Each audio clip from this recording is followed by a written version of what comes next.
This is the LxTek's comparable toner cartridge replacement for HP.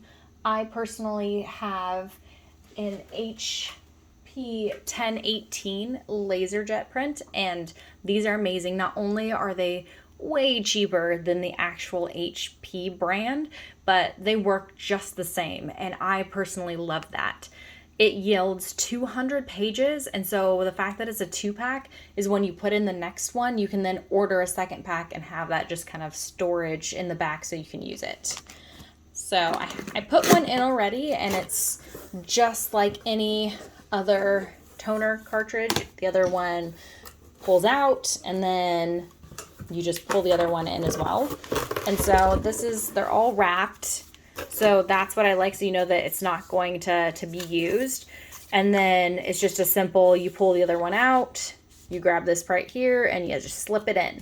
And I would recommend printing a couple of pages before printing the actual document that you need.